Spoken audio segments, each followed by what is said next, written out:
ایک یہ کہتے ہیں کہ پبلک ٹوائلٹ میں بعض اوقات ادھر ہی سائڈ میں ٹوائلٹس ہیں، ادھر بیسنس لگے ہوئے ہیں تو وضو کرتے ہیں تو بعض اوقات زمین پر پانی پڑا ہوتا ہے، اس کے بارے میں پتہ نہیں ہوتا کہ پاک ہے ناپاک، اور اس کی چھینٹیں ہمارے کپڑوں پر آ جاتی ہیں، کیا حکم شرع ہوگا؟ دیکھیں ہماری شریعت مطہرہ یقین کے اوپر نجاست کی موجودگی کی بنیاد رکھتی ہے، اور یقین کیسے حاصل ہوگا کہ آپ نے اپنی آنکھوں سے وہاں نجاست کو گرتے ہوئے دیکھا، یا کوئی نیک پرہیزگار متقی مسلمان شخص جس سے کبھی کوئی آپ کے سامنے خطا سرزد نہ ہوئی ہو، ظاہر بھی بادشاہ ہے جس کو عادل شخص کہتے ہیں، اس نے بتایا کہ میں نے دیکھی تھی نجاست، تو چاہے آپ نے نہ دیکھی ہو اس کے دیکھ کر خبر دینا ایسے ہی ہے جیسے آپ نے خود دیکھی، یا تیسرا وہاں پر نجاست کا کوئی اثر ظاہر ہو، اسمیل یا رنگت وغیرہ، یہ تین ذرائع ایسے ہیں کہ جن سے آپ یہ کہیں گے پانی ناپاک ہے، اور اگر یہ تین ذرائع نہ ہوں یاد رکھیں اس پانی کو پاک ماننا واجب ہے، اپنے پاس سے ناپاک نہیں کہہ سکتے آپ، اس لیے کہ هو الذی خلق لکم ما فی الارض جمیعا، اللہ تعالیٰ نے فرمایا کہ اللہ تعالیٰ وہ ہے جس نے اس دنیا میں جو کچھ ہے سب کچھ تمہارے نفع کے لیے پیدا کیا ہے، تو یہ پانی بھی دنیا میں ہے، اس سے نفع اٹھایا جا سکتا ہے اس آیت کے تحت، اس کے نفع اٹھانے پر تو آیت موجود، لیکن ناپاک شے سے نفع نہیں اٹھا سکتے، تو جب اس آیت سے یقینی طور پہ معلوم ہو گیا کہ آپ ہر چیز سے نفع حاصل کر سکتے ہیں، اور ضابطہ یہ ہے کہ ہاں ممانعت آئے گی تو پھر نہیں کر سکتے، تو اس کا مطلب ہے کہ پھر ہمیں ممانعت کی کوئی ایسی دلیل چاہیے کہ جو اس آیت کے حکم کو ختم کرے۔ وہ کیا ہوگا؟ جیسے پیشاب آپ نے گرا، کسی بچے نے وہاں پیشاب کر دیا، اب اللہ تعالیٰ تو فرما رہا ہے تمام چیزیں تمہارے نفع کے لیے پیدا کی، لیکن خود اللہ تعالیٰ نے رسول کریم صلی اللہ علیہ وسلم نے نجاست سے ناپاک چیز سے استفادہ کرنا، انتفاع کرنا، نفع اٹھانا منع کیا ہے،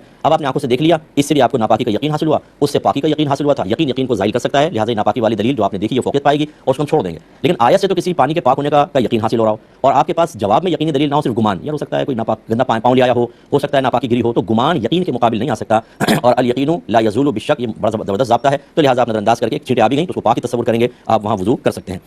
یہ کہتے ہیں کہ